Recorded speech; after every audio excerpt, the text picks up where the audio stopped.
Ahora, el hablar de patología respiratoria en la tercera edad, pues es casi uno de los tratados importantes recientes de Paré, y entonces es difícil hacer un resumen. Y los adultos mayores pertenecen a uno de los grupos más vulnerables de nuestra sociedad. Por ello es indispensable la creación y establecimiento de políticas públicas dirigidas a estos, que permitan su protección y desarrollo a través de las instituciones gubernamentales y no gubernamentales prestadoras de servicio, sobre todo en materia de salud.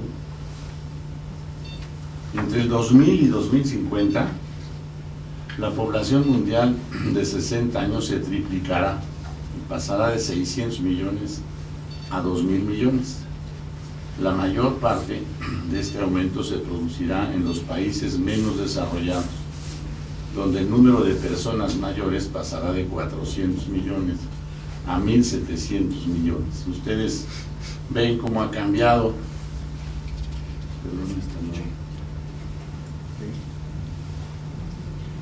cómo ha cambiado la pirámide y cómo seguirá cambiando, muy parecido a algunos de los países europeos. Los cambios relacionados al envejecimiento pulmonar, la función máxima del sistema respiratorio se alcanza de los 20 a los 25 años de edad. Posteriormente existe un deterioro progresivo que ocasiona aumento de la capacidad residual funcional debido a la disminución de la elasticidad alveolar, disminución del volumen expiratorio forzado. Los principales motivos de consulta en medicina familiar en el 2012, de 60 años o más en el Seguro Social, bueno, en primer lugar estuvieron las enfermedades del corazón, 10 millones, pero vean ustedes cómo se distinguen con las infecciones respiratorias agudas, que son 600, casi 650,000 casos. Pero además las enfermedades pulmonares obstructivas crónicas son 450,000, y ya empezaban a destacar en el primero 22,000 casos de enfisema pulmonar. Esto fue de un total de 26 millones, o sea, ahí pueden observar cómo ven en el primer nivel de atención del Seguro Social, o sea, casi la mitad de la población de nuestro país. Ahora, los virus son capaces de ocasionar las neumonías, son los de influenza, que tienen variaciones en cada epidemia. Adenovirus para influenza, virus sincicial respiratorio, y la influenza es la infección viral más frecuente del anciano. La morbimortalidad producida por esta infección se observa en adultos mayores de 65 años, el 85% de los casos. Nosotros vivimos hace unos 2-3 años el problema de la pandemia con cifras de mortalidad elevada y difícil de obtener los diagnósticos en un principio. Y desde luego la vacuna estacional contra la influenza, este es uno de los aspectos preventivos, que es la aplicación de medio centímetro en la región deltoidea, en aquella población de 60 años o más. Y desde luego se supone que tiene que existir durante los años de octubre y diciembre la repetición anualmente. Está pues contraindicado en algunos casos en donde ha habido reacción importante, o en aquellos pacientes que tienen alergia al huevo, que producen un síndrome gripal que a veces es más fuerte que el cuadro gripal. El diagnóstico nos parece a todos los que esto lo vemos, y es muy frecuente hacerlo, es fácil: la radiografía posterior y lateral de tórax, datos de laboratorio con disminución de oxigenación, biometría hemática con leucocitosis, y el estudio bacteriológico de expectoración, que en ocasiones es definitivo. Eso sería lo ideal, no siempre se puede lograr en todos los centros de atención, y es la primera causa de mortalidad en enfermedades infecciosas durante la sexta década de la vida, y la cuarta en mayores de 75. Ahí pueden ver ustedes la condensación homogénea en la región iliar y supradiafragmática derecha. Lamentablemente todavía vemos este tipo de imágenes, como más adelante veremos algunas otras. Y la prevención, como mencionábamos, esto es importante, pero hay que enfatizar en aquellos trabajadores, que todavía hay varios, en los asilos, en los hospitales. Es recomendable que se utilicen ambas vacunas, la de neumococo, pero es cada 5 años, y la otra porque con frecuencia este personal no se vacuna, y es uno de los aspectos que nosotros debemos de perseguir. Las bronquitis agudas, además de la viral, pues las bacterias más frecuentes son el Haemophilus influenza, el Streptococo, Estafilococo dorado, Escherichia coli, y la severidad de los ataques se relaciona con frecuencia con el tabaquismo y contaminación ambiental. La fase aguda es de 1 a 5 días, hay inoculación directa en epitelio traqueobronquial, con síntomas sistémicos como fiebre, tos, expectoración mucosa y malestar general. En la fase prolongada, que dura de 1 a 3 semanas, la expectoración se torna mucopurulenta y aumenta en cantidad, y pueden presentar los pacientes sibilancias audibles a distancia. Y como todos conocen, el tratamiento aquí es casi siempre sintomático cuando es viral. Cuando hay una sobreinfección por bacterias, hay que utilizar los antimicrobianos. La tuberculosis, la mayoría de los casos en mayores de 65 años es por reactivación de infección adquirida en la juventud, por deterioro de la respuesta inmunitaria celular relacionada con el envejecimiento, además de mayor prevalencia de desnutrición, presencia o no de HIV, diabetes, que en nuestro medio es muy frecuente, y el uso de terapia esteroidea. Por ejemplo, en Estados Unidos, en donde no vacunaron, aquí está el pecado, no vacunaron con BCG, es el doble de la tuberculosis en la edad geriátrica, y muchos están aceptando en la Unión Internacional pues que ahí fue porque ellos pensaban que era mejor o era más útil el comer bien que utilizar la vacuna BCG, y ahora se está corroborando esta hipótesis. Como ustedes recuerdan, esta es la cruz de Lorena, que se aceptó como símbolo de lucha contra la tuberculosis en el Congreso Mundial en Berlín en 1907.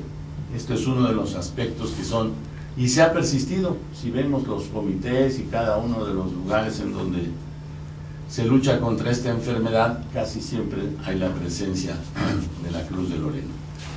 Los síntomas y signos pueden ser atípicos: fiebre, pérdida de peso, diaforesis, esputo purulento y en ocasiones hemoptisis en pacientes desde luego de la edad avanzada, y el síndrome de condensación pulmonar, que es muy frecuente. Sin embargo, hemos visto que en la actualidad muchos de los médicos generales no utilizan el estetoscopio para estas, y no hacen tampoco la exploración física del tórax en forma completa, cosa que debemos pues de regresar o de convencerlos en esos aspectos. Ahora, las pruebas de laboratorio fundamental pues fue la tinción de Sil-Nielsen, que ha sido utilizada en los programas de detección de la enfermedad, y un frotis que muestra microorganismos es prácticamente el diagnóstico de tuberculosis.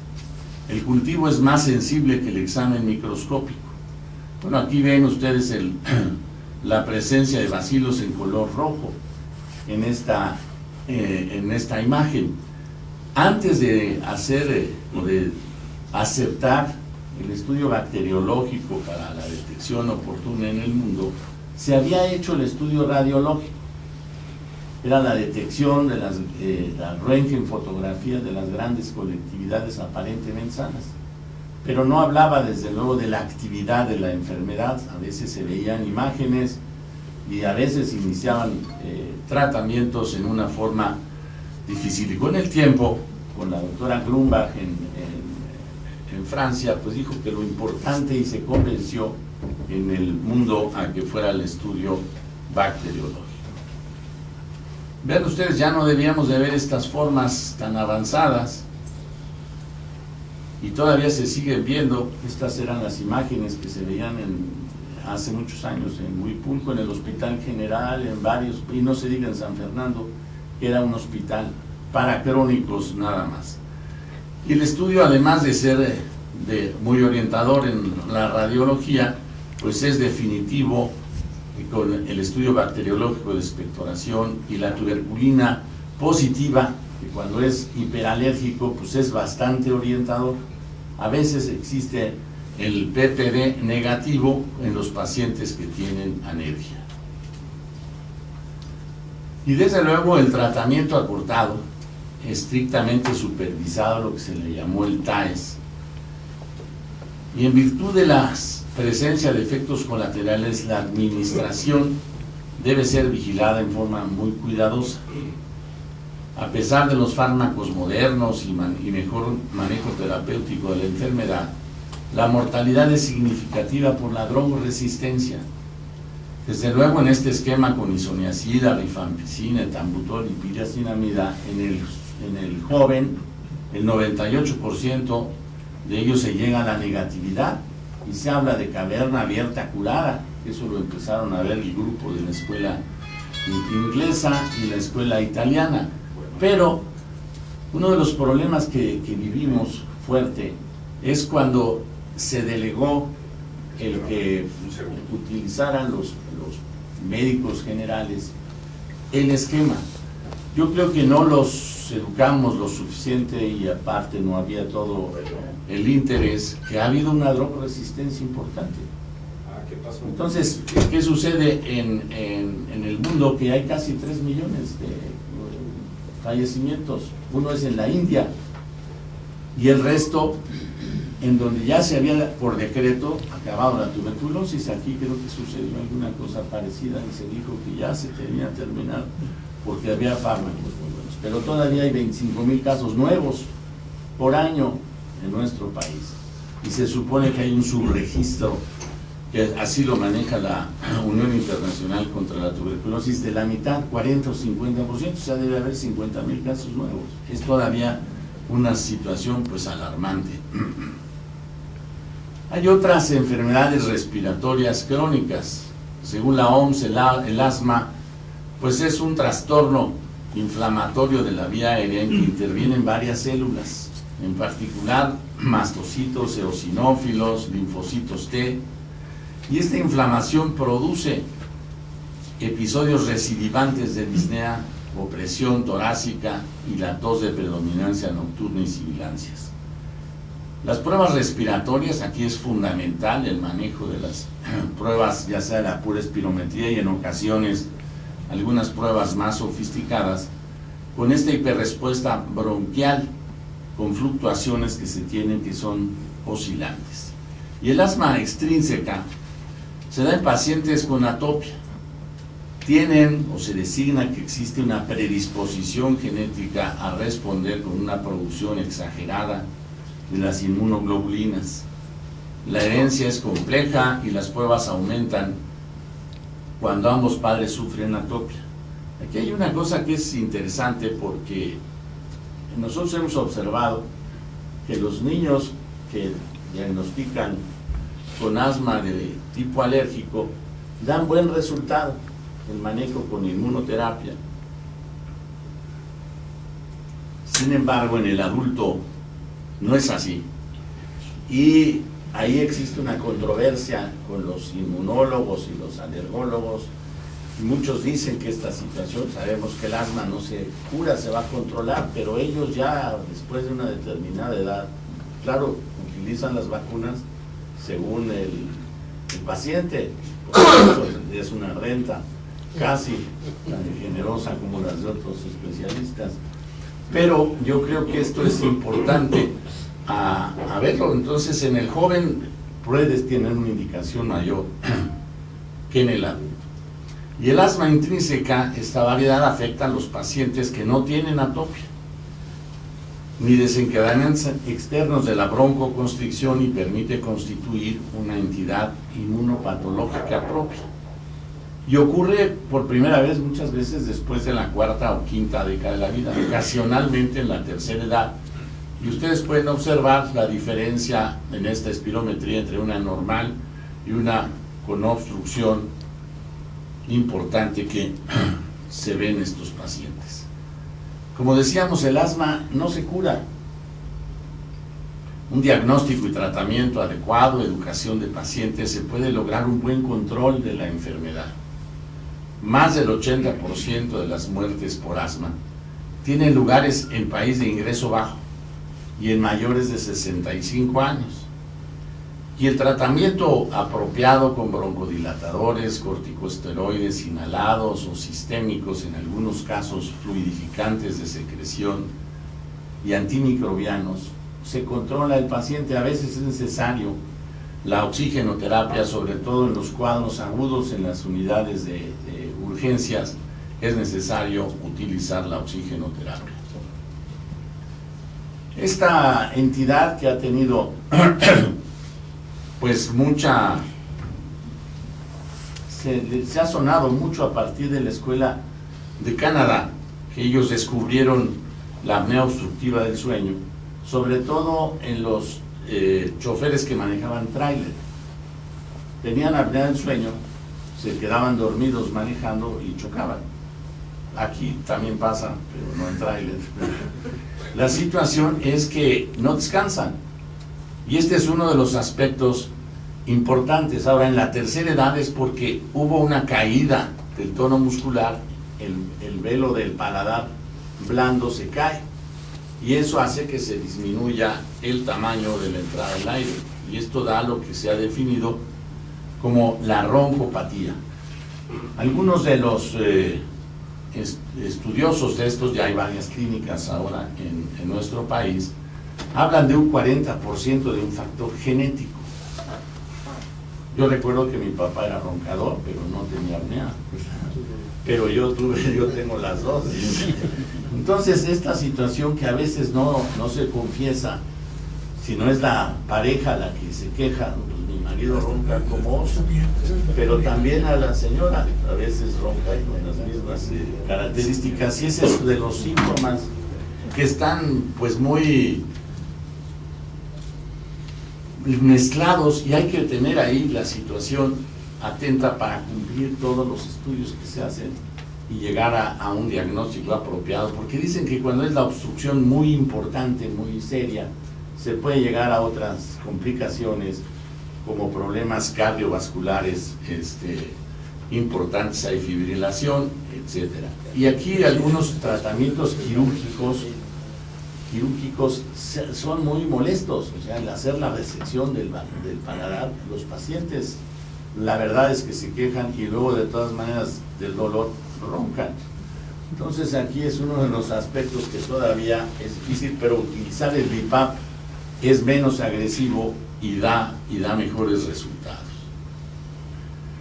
El EPOC recientemente se celebró el Día Mundial de la Enfermedad Pulmonar Obstructiva Crónica, que la OMS, la iniciativa, la toma para hacer una celebración y un recordatorio, como sucede en algunos otros casos como el Día Mundial del Tabaco.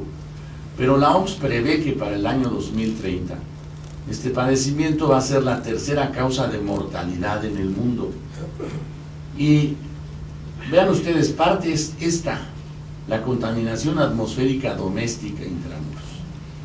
En el mundo 3.000 millones de personas dependen de los combustibles sólidos, la biomasa y el carbón, que representan una de las causas de contaminación muy importante, sobre todo en las comunidades rurales. Se le definió como el asesino de la cocina y en un año ocasionó 1,5 millón de muertes. Esta imagen es muy frecuente en nuestra provincia. Por ejemplo, en la sierra que colinda Puebla y Veracruz, ahí hay muchos de estos problemas, y yo creo que no se les ha dado la atención suficiente, porque a veces con una chimenea en estas cabañitas se disminuiría mucho los aspectos de inhalación, pero esto es en distintas partes del mundo y no se le ha hecho el suficiente caso. Y entonces son pacientes con bronquitis crónica y evolucionan a la fibrosis. Estos son de los aspectos que han sido estudiados en el instituto. Se hizo un convenio con Canadá porque allá utilizan mucho el humo de leña y aquí se hicieron estudios concomitantes en forma conjunta, pues, y fue importante demostrar que se llegaba a la fibrosis.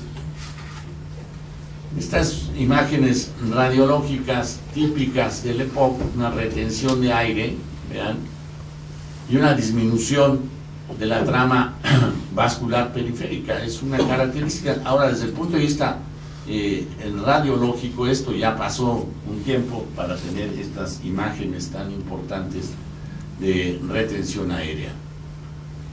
El enfisema pulmonar, pues todos sabemos que tiene una gran relación con el tabaquismo, que se vuelve irreversible, y junto con bronquitis crónica y con el EPOC es el aumento permanente de los espacios aéreos distales a los bronquiolos terminales.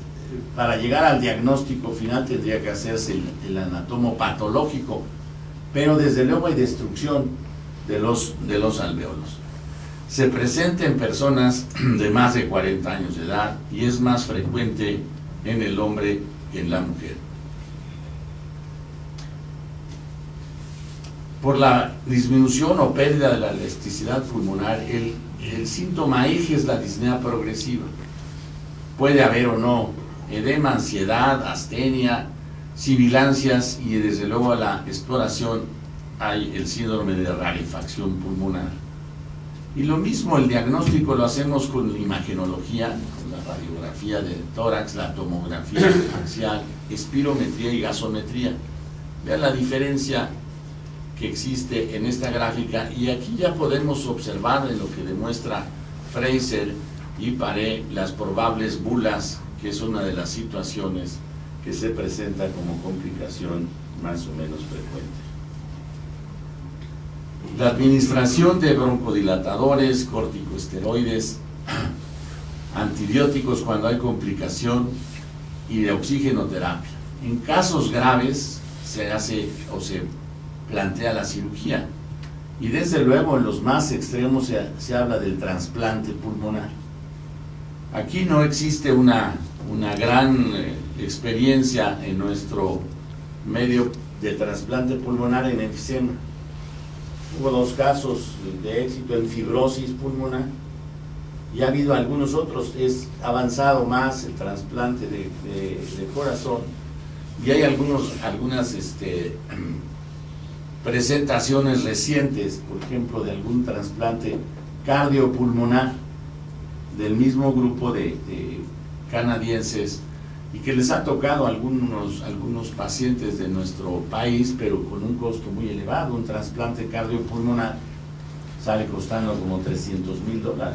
Entonces yo creo que pocas personas van a poder tener estos aspectos. Y desde luego hay que evitar el tabaquismo activo y pasivo y los ambientes contaminados. A veces es muy difícil, porque dice uno, bueno, el paciente está pegado al tanque, le apaga un poquito y prende su cigarro. Desde luego lo ideal es que no sucediera eso, pero a veces está la dependencia psicológica y física que es difícil de evitar. Muchas personas dicen, pues acomodé al lugar, así como una instrucción militar, pero no es factible en todos los casos. Hay fumadores de 60 cigarros al día, que es muy difícil de lograr convencerlos, aún prescribiendo algunos de los medicamentos que se utilizan en la actualidad, como el varenicline o cualquiera de los ansiolíticos que utilizan en las clínicas. Pero bueno, pues hay que insistirlo, porque lo ideal es que no se produzca la broncoconstricción que nos da el cigarrillo. El cáncer broncogénico, lo que definen algunos de los oncólogos es que este es el cáncer importante. No sabemos todavía por qué. Unos porque los pasaban por la bomba de Cobralto, y de ahí no se curaban, ¿verdad? Y aquí hay una situación que se diagnostica con mayor frecuencia, y es una de las causas más frecuentes de muerte. El 50% de mortalidad ocurre en pacientes de 65 años de edad. Ahora, la reciente, ya no tan reciente, pero algo de incorporación de las mujeres al tabaquismo ha dado lugar que en Estados Unidos y Brasil el número de muertes por cáncer pulmonar se ha incrementado en forma muy importante. Ahí ya es más frecuente el cáncer de pulmón que el cáncer de mama.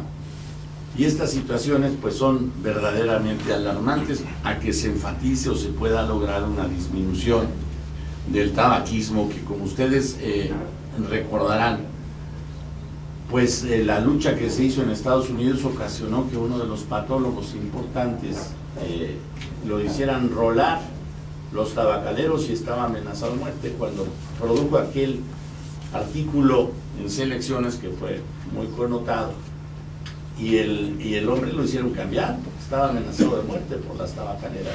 Situaciones que han seguido viéndose más o menos en la actualidad. Los tumores centrales dan disnea progresiva, hemoptisis, neumonía postobstructiva y dolor torácico intenso. En ocasiones la plexopatía braquial.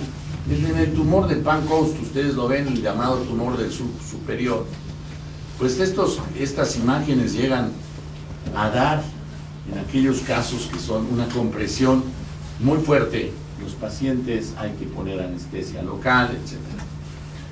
Y también el síntoma de disfonía progresiva y sibilancias audibles se observa en la compresión del laringio recurrente, lo que se ha definido la posición cadavérica de la cuerda vocal izquierda. Esto es uno de los datos que se encuentran, pero casi siempre en esta etapa ya el tumor es inoperable, uno de los aspectos importantes.